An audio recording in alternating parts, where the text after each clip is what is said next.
আর এই 62টা পরিবারকে বলবো যে তোমরা নিজেদের আশেপাশ থেকে আরও পরিবার নিয়ে আসবে। আর শোনেন, মন্দিরে ওই পরিবার থেকে যে এসেছে, যদি মন্দিরে প্রার্থনা করার লোক আপনাদের না থাকে, তাহলে ওই পরিবার থেকে যাকে হারমোনিয়াম বাজানো শেখাচ্ছেন সে প্রার্থনা করতে পারে।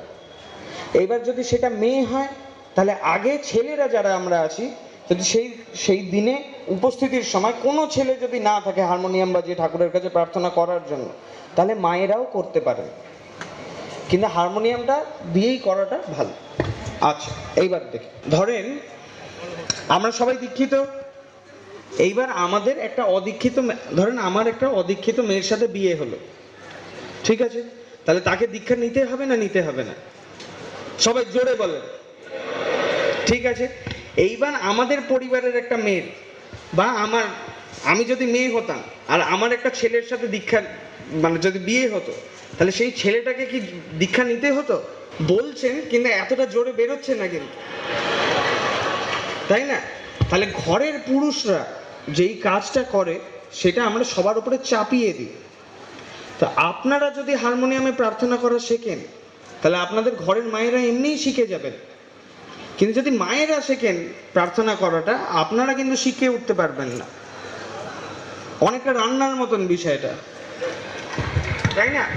তাই সবাই শিখবো, আর আমরা চেষ্টা করব। দেখ, আমরা চাকরিজীবী কারা? হাত তুলি।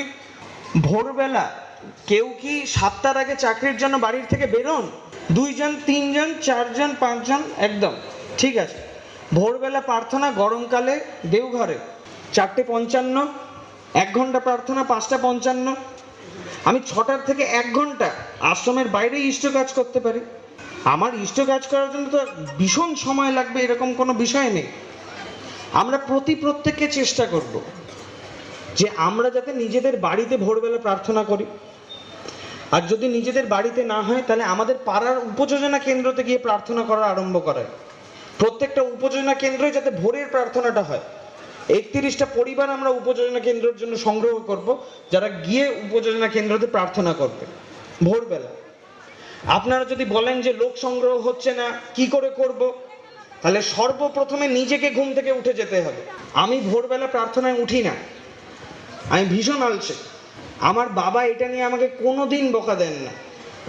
তিনি বিগত 25 বছর ধরে রোজ 2 বেলা করে প্রার্থনায় গিয়ে আমাকে দেখাচ্ছেন। তাই জন্য আমার না চাইতেও, যদি পারতাম আমি কোনোদিন যেতাম না, কিন্তু না চাইতেও আমার মনের মধ্যে এটা গেঁথে গেছে যে আমাকে একটা কালে যেতেই হবে প্রার্থনায়, আমি এটা থেকে পালাতে পারবো না। তাই আপনাদেরও এটা করা উচিত। আর আপনারা বিশ্বাস করুন, যদি 1 মাস রোজ মন্দিরে প্রার্থনায় চলে যেতে পারেন, আপনাদের পাড়ার উপযোজনা কেন্দ্রতে লোক আসবেই, কিন্তু আপনাকে এটা করে দেখাতে হবে।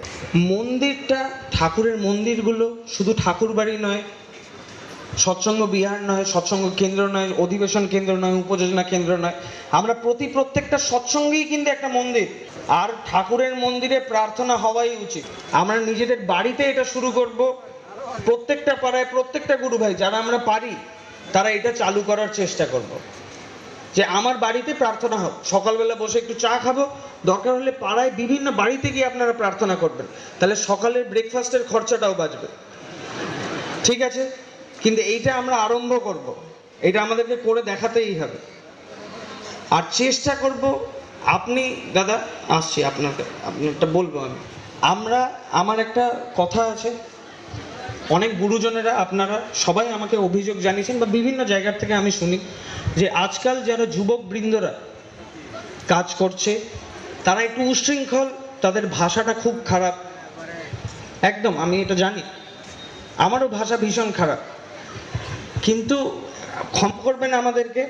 আমি ছোট একটা গল্প বলতে চাই। একবার আমার তখন হয়তো 3-3.5 বছর বয়স হবে, আমি ছাদের মধ্যে খেলাধুলো করছিলাম। তো সেই দিনই কলকাতা থেকে ফিরে আসা হয়েছিল। তো এবার মা ঠাকুরদাদার জন্য 2টো বই নিয়ে এসেছে, আমাকে ধরে নিয়ে গেছে যে তোকে বইটা দিতে হবে। তো এইবার আমি ঠাকুরদাদা ঠাকুমার ঘরে বসেছিলেন, আমি ঠাকুরদাদাকে বইটা দিতে গিয়ে, আমি খেলতে যাব বলে আমি প্রণাম করে বইটা এরকমভাবে খাটের উপরে ছুঁড়ে দিয়েছি। আর এই ছুঁড়ে দেওয়ার জন্য মা রেগে গেল। ঠাকুরদাদা মাকে বললেন যে একদম কিছু করবে না। মা একদম আগে করে বেরিয়ে এলেন। বেরিয়ে আমাকে আগে আধা ঘন্টা প্যাদানো হয়েছে। পে দিয়ে ঘরের মধ্যে বন্ধ করে রাখা হয়েছিল। তারপরে বাবা এসে নিচের থেকে যখন উঠেছেন বাবা, তারপরে রাত্রিবেলা আমাকে ছাড়িয়ে বার করা হয়েছে, না তো ওইখানেই বন্ধ করে রাখা হতো। বিষয়টা হচ্ছে গুরুজনদের থেকে অনুশাসন পেতে আমাদের কোনো অসুবিধা নেই। আমার মা বাবা আমাকে যা বকা দিয়েছেন, আমার গুরুজনেরা যা বকা দিয়েছেন আমাকে, আমি আমার মায়ের কাছে প্রচুর মার খেয়েছি, আর আমার এটা ভীষণ ভালো লাগে। আমার ঠাকুমা এখন আমার বাবাকে বকাবকি করে, আমার কাকাদেরকে বকে, আমাদেরকে বকে। আর যদি ঠাকুমার কাছে আপনারা রোজ যান তাহলে আপনারাও বকা খাবেন। একদিন গেলে ঠাকুমা বকেন না, ঠাকুমার একটু হৃদ্যতা লাগে বকার জন্য, কিন্তু ঠাকুমা বকেন। আপনাদের ওইখানে যেই বাচ্চারা দুর্ব্যবহার করছে বা ভাষাটা ঠিক নেই, তাদেরকে আপনার ধমকাবেন, তাদেরকে ঠিক করার চেষ্টা করবেন। কিন্তু এইটাও আপনাদেরকে মাথায় রাখতে হবে যে অনুশাসনের সাথে কিন্তু ভালোবাসাটা দেওয়া প্রয়োজনীয়, না তো মানুষটা কিন্তু রোগ হয়ে যাবে। তাই নিজেরা বুঝে বিবেচনা করে আমাদের সবার কাজ ঠাকুরকে ধরে একটাই, যে আমরা যাতে নিজেকে তৈরি করতে পারি, আরো ভালো মানুষ তৈরি করতে পারি। তো এইটাই করার চেষ্টা করতে হবে। আর একটা কথা ছোট্ট, সৎসঙ্গটা আমরা যে সৎসঙ্গ পরিচালনা করি, দাদা বললেন, উনি বললেন যে কেউ একজন সৎসঙ্গ পরিচালনা করছিল, আরেকজন ঋত্বিক দেবতা চলে এলেন, হঠাৎ করে সেই পরিচালনা করা শুরু করলো। তাহলে এই ক্ষেত্রে কি করণীয়? আমি বলতে চাই এটা ভালোবাসার অভাব, এটা হৃদ্যতার অভাব। আপনারা সহকর্মী হয়ে যদি একসাথে সহবাস না করতে পারেন তাহলে কি করে হবে? আর পরিচালনা করার, কাউকে পরিচালনা সৎসঙ্গ করতেই কেন হবে? আপনি বসে থাকবেন, যদি কিছু নিয়মের বাইরে যায় তাহলে আপনারা সেটাকে টুকবেন, তাই না? সৎসঙ্গটা 1.5 ঘন্টার মধ্যে শেষ করার চেষ্টা করবেন। যদি সৎসঙ্গ করতে করতে ভীষণ আনন্দ হয় তাহলে এটাকে 2 ঘন্টা অবধি করা যেতে পারে। ঠিক আছে? না না না না দাঁড়ান, আপনাদেরকে বুঝতে হবে যে আপনার চেষ্টা করুন যে 1.5 ঘন্টার মধ্যে শেষ করব। সৎসঙ্গ শেষ করার পরে আপনাদের যদি ইচ্ছা হয় আপনারা সাধারণ সভা করুন, সঙ্গীতাঞ্জলি করুন, সৎসঙ্গ বলেন না। কেন কি, সৎসঙ্গটা প্রার্থনার থেকে শুরু হচ্ছে, ধ্বনিতে গিয়ে শেষ হচ্ছে। আমি যদি প্রার্থনার সময় এসে সৎসঙ্গে বসে পড়ি, আমি তো উঠে বেরোতে পারছি না। আপনারা যে এখন কনফারেন্সে এসে বসেছেন, উপস্থিত হয়েছেন, 2 ঘন্টা হতে চললো, আপনাদেরও বাড়ি যাওয়ার ইচ্ছা করছে, কিন্তু আপনারা উঠতে পারছেন না কিন্তু, তাই না? যে বসে পাছা ব্যথা হয়েছে, কারো ডায়াবেটিস হতে পারে, তার হতেই পারে যে বাথরুমে যেতে হবে, কিন্তু ওকে জোর করে বসে থাকতে হচ্ছে। তাই এটা বুঝতে পারতে হবে আপনাদেরকে যে ওই টাইমটার মধ্যেই শেষ করার চেষ্টা করব।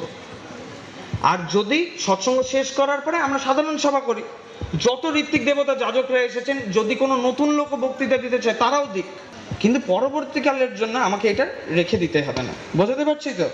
চেষ্টাটা এটাই। আর যদি খুব সৎসঙ্গ করতে করতে আনন্দ হয় তাহলে 2 ঘন্টা ম্যাক্সিমাম। 1 তারিখে 3 তারিখে সৎসঙ্গ হয় সেপ্টেম্বর মাসে, সব থেকে ভালো সৎসঙ্গ, ওইখানেও কিন্তু আমরা 1.5 ঘন্টার মধ্যে শেষ করে দিই। তো আপনারা এইভাবেই করার চেষ্টা করবেন। দেওঘরে যা হয় সেটাকে অনুসরণ করতে হবে। আচার্যদেব যেইভাবে নিজের জীবনটা পরিচালনা করছেন সেইভাবে আপনাদের প্রত্যেককে আমাদের জীবনটাকে পরিচালনা করতে হবে। খালি দেওঘরে এলে প্রার্থনায় যাব এরকম না, আমি রোজ প্রার্থনায় যাব। হতে পারে আমার শরীর খারাপ, কিন্তু আপনারা চেষ্টা করবেন যে পারতপক্ষে যাতে রোজ যাই।